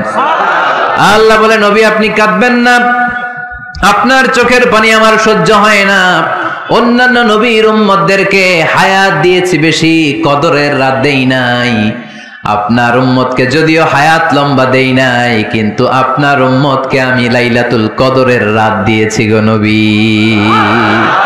লাইলাতুল কদরি খায়রুম মিন আলফি শাহর, 1000 মাসের চেয়ে সেরা। এই এক কদরের রাতে যদিও 60 থেকে 70 বছরের মধ্যে মারা যাবে, কিন্তু এই এক কদরের রাতে ইবাদত করলে 1000 বছর ইবাদত করলে যে সওয়াব, তার চেয়েও বেশি সওয়াব আপনার উম্মতের আমলনামায় ঢুকায় দিবে কে? আল্লাহ। খায়রুম মিন আলফি শাহর, 1000 বছর। 1000 মাসে হয় 83 বছর 4 মাস। এজন্য কদরের রাতে ইবাদত করতে রাজি আছেন তো? বিশ্বনবীর যেখানেই মন খারাপ, মন ভালো করে দেয় কে? আল্লাহ। সর্বশেষ কিয়ামতের ময়দানে মাকামে মাহমুদে বিশ্বনবী সিজদায় পড়ে কাঁদবেন। আল্লাহ বলবেন, জিব্রাইল যাও, দুনিয়ায় কান্না সহ্য করতে পারি নাই, আজ কিয়ামতের ময়দানেও আমি আমার নবীরে কাঁদতে দেব না। ইযহাব ইয়া জিব্রাইল কুল্লাহু মা ইউবকিক, যে আমার নবীরে বলো, নবী আপনি কাঁদেন কেন? সাইয়েদনা জিব্রাইল যে বললেন, নবী আল্লাহ জিজ্ঞেস করেছেন আপনার কান্নার কারণ কি? বিশ্বনবী তখনও সিজদা থেকে মাথা তোলেন না, সিজদায় পড়ে উত্তর দেয়, উম্মতি উম্মতি উম্মতি উম্মতি রব্বি হাবলি উম্মতি। আল্লাহ আমার গুনাহগার উম্মতের কি হবে? আল্লাহ আমার উম্মতের কি হবে? আল্লাহ আমার উম্মতের কি হবে? আল্লাহ বললেন, জিব্রাইল তাড়াতাড়ি যাও, আমার নবীর কান্না আমার সহ্য হয় না, আমার নবীর কানে কানে যে বলো, ইন্না সানুরদিকা ফি উম্মাতিক, দুনিয়াতে যেমনি আপনি পেরেশান অবস্থায়, মন খারাপ অবস্থায় আমি আপনার মন ভালো করে দিয়েছি, আজকে আপনার উম্মতের ব্যাপারেও এমন একটা ঘোষণা আসবে, ওই ঘোষণা পেয়ে আপনি আজও খুশি হয়ে যাবেন গো নবী, আজও খুশি হয়ে যাবেন। ইরফা রাসাক, নবী আপনি মাথা তোলেন, মাথা তোলেন, আর সিজদায় পড়ে থাকবেন না, ইরফা রাসাক, মাথা তোলেন। সাল তুতা, কি চাইবেন চান দিয়ে দেব। ওয়াশফা তুশাফা, যার জন্য রেকমেন্ডেশন করবেন, যার জন্য সিগনেচার করে দিবেন, যার জন্য সুপারিশ করে দিবেন, তার সুপারিশই কবুল করে নেব। চিল্লায় কোন সুবহানাল্লাহ। এরপর বিশ্বনবী সুপারিশ করতে শুরু করবেন আর আমাদেরকে জান্নাতে ঢোকাতে শুরু করবেন। তারপরেও নবী ক্ষান্ত হবেন না। এরপর একটা পতাকা হাতে নেবেন, ওই পতাকার মধ্যে লেখা আলিফ লাম হা মিম দাল, মানে আলহামদু, লিওয়াউল হামদ, প্রশংসার পতাকা, ওইটা নিয়ে জান্নাতের দরজার সামনে দাঁড়াবেন। তখনও পেরেশান, সবাইকে নিয়ে, উম্মতের সব জান্নাতীদেরকে নিয়ে বিশ্বনবী দরজার সামনে দাঁড়িয়ে নক করবেন। ভিতর থেকে জিজ্ঞেস করা হবে, মান আন্ত, কে আপনি? আল্লাহ রাসূল বলবেন, আনা মুহাম্মদ। তখন রক্ষী ফেরেশতা বলবে, ঠিক আছে, আল্লাহ বলেছে আপনার আগে কারো জন্য যেন এই দরজা না খুলি। মুহূর্তের মধ্যে জান্নাতের দরজা খুলে দেয়া হবে, বিশ্বনবী প্রশংসার পতাকা নিয়ে সব উম্মতকে নিয়ে জান্নাতে ঢুকে যাবে। ওয়ালা সাউফা ইউতিকা রাব্বুকা ফাতারদা, নবী গো আপনি নিরাশ হবেন না, ভয় পাবেন না, হাল ছেড়ে দিবেন না, আমার উপর ভরসা রাখেন। আপনার বিপদ আছে যেখানে, আমি আল্লাহ সেখানে। বিশ্বনবী যেখানে বিপদে পড়েছেন, বিপদ থেকে উত্তরণ করেছে কে? আল্লাহ। এরপরে বিশ্বনবীর আল্লাহ স্মরণ করায় দিচ্ছেন, নবী আলাম ইয়াজিদিকা ইয়াতীমান ফাআওয়া ওয়া ওয়াজাদাকা দাল্লান ফাহাদা। সুবহানাল্লাহ পড়ো।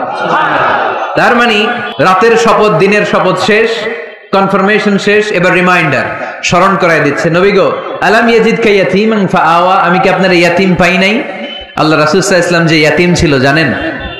দুনিয়ায় আসার আগেই বাবা হারিয়েছেন, 6 বছর বয়সে মা হারিয়েছেন, মা ইন্তেকালের পরে দাদা আব্দুল মুত্তালিবের কাছে মানুষ হয়েছেন মাত্র 2 বছর। আল্লাহ রাসূলের বয়স যখন 8, দাদাকেও হারিয়েছেন। তারপরে চাচার কাছে ইয়াতীম নবী মানুষ হয়েছেন। আল্লাহ বললেন, নবী টেনশন কিসের? ওই যে আপনি ছোট্টবেলায় ইয়াতীম ছিলেন, আমি নিজে আপনার চাচার মাধ্যমে আপনার লালন পালনের ব্যবস্থা করে দিয়েছি। আলাম ইয়াজিদিকা ইয়াতীমান ফাআওয়া, আপনি ইয়াতীম ছিলেন, আমি আপনার লালন পালনের ব্যবস্থা করলাম। ওয়া ওয়াজাদাকা দাল্লান ফাহাদা, আপনি পথ খুঁজছিলেন, আমি পথ দেখিয়েছি। আপনি ছিলেন দল্লান, দল শব্দের একটা অর্থ হচ্ছে ভ্রষ্ট বা গোমরা। আল্লাহ রাসূল কি ভ্রষ্ট ছিল? গোমরা ছিল না, আল্লাহ রাসূল ভ্রষ্ট ছিলেন না, গোমরা ছিলেন না। যদিও অফিশিয়ালি তিনি 40 বছর বয়সে নবী হয়েছেন, কিন্তু ওনার 40 বছরের আগের জীবনেও আমাদের জন্য অনুকরণীয়, অনুপম আদর্শ। চিল্লায় বলেন ঠিক কি না? এখানে দলের অর্থ হচ্ছে, নবী you are searching the right way, then I guided you to the right way. You are searching the truth, আপনি সত্য পথ খুঁজছিলেন, খুঁজে পাচ্ছেন না, কোনটায় কোনটায়, আপনি পথ হারা পথিকের মতো খুঁজছিলেন। অনেক সময় হয় না কি রে, টাঙ্গাইল যাব, রাস্তা কি এইটা না ওইটা? মাঝে মাঝে আমরা দোদুল্যমান থাকি, আছে না নাই? আল্লাহ বললেন, নবী আপনি সত্য খুঁজছিলেন, সত্য কি এদিকে না ওদিকে? আমি বললাম, নবী ওই দিকে নয়, আপনি এই দিকে যান, এভাবে আমি আপনার পথ দেখিয়েছি। চিল্লায় এখন সুবহানাল্লাহ। আমরা যখন পথ ভুলে যাই, পথ দেখায় কে? জোরে বলতে হবে কে? আল্লাহ। আমি যদি কোনদিন পথ ভুলে যাই, হাত ছানি দিয়ে কাছে নিও, মমতার বন্ধনে আমায় বেঁধে সব ভুল ক্ষমা করে দিও। পড়েন, আমি যদি কোনদিন পথ ভুলে যাই, হাত ছানি দিয়ে কাছে নিও, মমতার বন্ধনে আমায় বেঁধে সব ভুল ক্ষমা করে দিও। চিল্লায় পড়তে হবে আমিন। এটা কিন্তু একটা দোয়া, যদি আল্লাহ পথ ভুলে যায় পথ দেখায় দিও। প্রতিদিনই কিন্তু এই দোয়াটা পড়ি সূরা ফাতিহায়, ইহদিনাস সিরাতাল, সবাই বলেন ইহদিনাস সিরাতাল। ও আল্লাহ, show us the right path, show us the correct path, show us the straight path। আল্লাহ সোজা রাস্তা দেখান, যে রাস্তা শুরু হয়েছে দুনিয়ায় ঢুকে গিয়েছে জান্নাতে। ওয়াজাদাকা দাল্লান, আপনি পথ খুঁজছিলেন, আমি আপনারে পথ দেখিয়েছি। ওয়াজাদাকা আইলান ফাআগনা, আপনি ছিলেন নিঃস্ব, আমি আপনাকে ধনাঢ্য বানিয়েছি। তাফসিরে এসেছে ফাআগনা বিখাদিজা, আমি খাদিজার সাথে বিয়ে পড়ায়া দিয়ে আপনারে ধনী বানায় দিছি। আল্লাহ রাসূল সাল্লাল্লাহু আলাইহি ওয়াসাল্লাম খাদিজা রাদিয়াল্লাহু তাআলা আনহার ব্যবসায় কাজ করতেন। আল্লাহ রাসূল সাল্লাল্লাহু আলাইহি ওয়াসাল্লামের আমানতদারিতায় মুগ্ধ হয়ে আম্মাজান খাদিজা বিয়ের প্রস্তাব পাঠালেন। বিয়ে হয়ে গেল, আরশের উপর থেকে আল্লাহ সাইয়েদানা খাদিজাকে সালাম পাঠালেন। সুবহানাল্লাহ। আর সাইয়েদাতুনা খাদিজা বললেন, নবী, আজ থেকে আমার সম্পদ বলে কোনো কথা নাই, সব সম্পদ আপনার পায়ের সামনে আমি ঢেলে দিলাম, আপনার যা মনে চায় এটা দিয়ে করেন, ইসলামের দাওয়াত দেন। ফাআগনা বিখাদিজা, খাদিজার সাথে বিয়ে করিয়ে দেওয়ার মাধ্যমে আল্লাহ রাসূলকে ধনী বানায় দিল কে? তার মানে তিনটা রিমাইন্ডার দিলেন। এক নম্বরে আপনি এতিম ছিলেন, লালন পালনের ব্যবস্থা করলাম। আপনি পথ খুঁজছিলেন, আমি আপনার সঠিক পথের দিশা দিয়ে দিলাম। আপনার টাকা পয়সা ছিল না, আমি আল্লাহ আপনারে ধনী বানিয়ে দিলাম। সুবহানাল্লাহ পড়েন। এবার তিনটা কর্মসূচি, কয়টা? আওয়াজ করে বলতে হবে, কয়টা? এক নাম্বার কর্মসূচি, ফাআম্মাল ইয়াতীমা ফালা তাকহার, নবী হে খবরদার, এতিমদেরকে ধমক দিবেন না, এতিমদেরকে তাড়িয়ে দিবেন না, কারণ আপনি নিজেই তো এতিম ছিলেন, ঠিক কিনা? এজন্য রাসূল সাল্লাল্লাহু আলাইহি ওয়াসাল্লাম এতিমের দরদ বুঝতো বেশি, সব সময় এতিমদেরকে আদর করত। আর যারা এতিমদেরকে আদর করে তাদেরকেও আল্লাহ রাসূল পছন্দ করতেন বেশি। পড়েন সুবহানাল্লাহ। সুবহানাল্লাহ। আপনারা ইয়েতিমদেরকে লালন পালন করেন, কয়েকজন ইয়েতিমের দায়িত্ব নিয়েছেন, বা ইয়েতিমখানায় সম্পদ দান করেন, সাদাকা করেন, এরকম কে কে আছেন দেখি? মাশাআল্লাহ, আল্লাহ তুমি কবুল করো। হাত নামান। ইয়েতিমদেরকে দান করবেন, তাদের ওখানে সাদাকা করবেন। আল্লাহ রাসূল বলেছেন, আনা ওয়া কাফিলুল ইয়াতীমি কাহাতাইন। খেয়াল করেন আমার আঙ্গুলের দিকে, আনা ওয়া কাফিলুল ইয়াতীমি কাহাতাইন, আমি আর ইয়েতিমের রক্ষণাবেক্ষণকারী কিয়ামতের দিন প্রতিবেশীর মতো পাশাপাশি থাকবো। এক সাহাবী এসে বললেন, ইয়া রাসূলুল্লাহ, আমার হৃদয়টা বড্ড শক্ত, হৃদয় নরম হয় না, চোখ দিয়ে পানি নামে না, কি করব? ইশতাকি কসওয়াতাল কলব। আল্লাহ রাসূল বললেন, হৃদয় নরম করতে চাও? ইরহামিল ইয়াতীম, এতিমের উপর রহম করো। ওয়ামসাহ রাসা, এতিমের মাথায় হাত বুলিয়ে দাও। ওয়া আতইমহু মিন তাআমিক, তুমি যা খাও সেখান থেকে এতিমের সাথেও খাবার শেয়ার করো। তালিনু কলবুক, তোমার হৃদয়টারে নরম করে দিবে কে? এজন্য যাদের চোখ দিয়ে পানি আসে না, হৃদয় বড্ড শক্ত, কবে যে লাস্ট কাঁদছিলেন ভুলে গেছেন, এরকম আছে না নাই? শেষ কবে যে কাঁদছিলাম মনে নাই, চোখ দিয়ে পানি নামে না, হৃদয় শক্ত। এতিমের মাথায় একটু হাত বুলায় দিয়েন, এতিমখানায় একটু সম্পদ পাঠিয়ে দিয়েন, ওদের সাথে বসে একটু খাবার দাবার খায়েন, আপনার হৃদয়টারে নরম করে দিবে কে? এই বাংলার জমিনে অনেক লোক আছে এতিমের সম্পদ খেয়ে মেরে দেয়, আছে না নাই? আল্লাযীনা ইয়াকুলুনা আমওয়ালাল ইয়াতামা যুলমান ইন্নামা ইয়াকুলুনা ফি বুতুনিহিম নারা ওয়া সায়াসলাউনা সাঈরা। আল্লাহ বললেন, খবরদার এতিমের সম্পদ মেরে দিও না। যারা এতিমের সম্পদ অন্যায়ভাবে ভক্ষণ করেছো, তারা সম্পদ খাও নাই, পেটে আগুন ঢুকিয়েছো, কিয়ামতের দিন ওই আগুনের মধ্যেই থাকবা, ঠিক কি না? ভাই মারা গেছে, ভাতিজার দায়িত্ব পাইছে, সব সম্পদ মেরে খেয়ে দিস, আছে না নাই? খবরদার, সম্পদ খান নাই আপনি, আগুন খাইছেন, আগুন ঢুকিয়েছেন পেটে, আর ওই আগুনের মধ্যে আপনার বাসস্থান জাহান্নামে নির্ধারণ করে দিবে কে? এজন্য বিশ্বনবীর প্রথম কর্মসূচি দিলেন আল্লাহ। নবী, যেহেতু আপনি এতিম ছিলেন, তাই ফাআম্মাল ইয়াতীমা ফালা তাকহার, নবী এতিমদেরকে আপনি ধমক দিবেন না, তাড়িয়ে দিবেন না। দুই নাম্বার কর্মসূচি, ওয়া আম্মাস সাইলা ফালা তানহার, নবী গো, যারা ভিক্ষা করতে আসে ভিক্ষুককে কখনো নবী তাড়িয়ে দিয়েন না, ভিক্ষুককে তাড়াবেন না, ধমক দিবেন না। অনেকে ধমক দেয়, আছে না নাই? আপনি বড় সাহেব, বড় বাড়ির মালিক, একজন আসছে ভিক্ষা করতে, আপনি তাড়ায় দিচ্ছেন, ওরেও বড় সাহেব বানাইতে পারতো কে? ও যেখানে দাঁড়িয়ে ভিক্ষা করে ওই জায়গায় আপনারা ভিক্ষুক বানাতে পারতো কে? আপনি গাড়িতে চড়ে বেড়ান, রাস্তায় জ্যামের মধ্যে যখন প্রাইভেট কার গুলো আটকে যায়, পথ শিশুরা ছোট্ট ভাঙ্গা থালা নিয়ে গ্লাসের সামনে এসে গ্লাসে নক করে, বলে স্যার 2 দিন ধরে কিছু খাই নাই, 5টা টাকা দেন। বলে না? আহা, গ্লাসও নামায় না অনেকে, ধমক দেয়, খবরদার ধমক দিয়েন না। ওরে প্রাইভেট কারে বসাইতে পারতো কে? ভাঙ্গা থালা দিয়ে আপনারে ফুটপাতে নামায় দিতে পারতো কে? এই যে বিশ্বনবীর সাবধান করলেন, বিশ্বনবীকে বলার মাধ্যমে গোটা উম্মার জন্য আল্লাহ শিক্ষা রেখে দিয়ে বললেন, ফাআম্মাল ইয়াতীমা ফালা তাকহার ওয়া আম্মাস সাইলা ফালা তানহার। ও নবী, খবরদার, ইয়াতীমদের সাথে কখনো কর্কশ আচরণ করবেন না। যারা ভিক্ষা করতে আসে, যারা ফরিয়াদি, তাদেরকে ধমক দিয়ে তাড়িয়ে দিবেন না। ওয়া আম্মা বিনি'মাতি রাব্বিকা ফাহাদ্দিস। সুখে দুঃখে সব সময় আল্লাহর নেয়ামতের বর্ণনা শুরু করে দেন। আলহামদুলিল্লাহ পড়েন। ওয়া আম্মা বিনি'মাতি রাব্বিকা ফাহাদ্দিস। যে নেয়ামত পেয়েছেন এটা বর্ণনা করেন। আমরা নেয়ামতের শুকরিয়াও করব, বর্ণনাও করব। ইন্নাল্লাহা ইউহিব্বু আইয়ারা আসারা নি'মাতিহি আলা আবদিহি। আল্লাহ তাআলা যে নেয়ামত বান্দাকে দিয়েছে, ওই নেয়ামতের বহিঃপ্রকাশ ওই বান্দার গায়ে, শরীরে, কাজে দেখতে চায়। আলহামদুলিল্লাহ পড়েন। এজন্য যারা ধনী আছেন সিরাপাড়া কাপড় পরবেন না। আপনি ধনী, আপনি সুন্দর জামা পরবেন আর বলবেন আলহামদুলিল্লাহ, আল্লাহ দিয়েছে আমাকে। আল্লাহ 5 তলা বাড়ির মালিক বানাইছে, মাথাটা নিচু করে শুকরিয়া করুন, আলহামদুলিল্লাহ, আল্লাহ দিয়েছে এই বাড়ি আমারে। আপনি 10 বিঘা জমির মালিক, আপনি বলতে পারবেন অসুবিধা নাই, আল্লাহ দিয়েছে আমার, আলহামদুলিল্লাহ, কারণ আল্লাহই বলেছে ওয়া আম্মা বিনি'মাতি রাব্বিকা ফাহাদ্দিস। ফাহাদ্দিস, ফাহাদ্দিস, বর্ণনা করো। আল্লাহ কি নিয়ামত দিয়েছে বর্ণনা করো। এটার বহিঃপ্রকাশ যেন তোমার মধ্যে থাকে। কিপটামি করার সুযোগ ইসলামে নাই। দান করার সময় ভারসাম্যপূর্ণ দান। তাহলে প্রথম কর্মসূচি, ইয়াতিমদেরকে তাড়িয়ে দেয়া যাবে না, ভিক্ষুকদেরকে ধমক দেয়া যাবে না, আর বিপদে আপদে সবসময় প্রশংসা করব কার? আল্লাহ।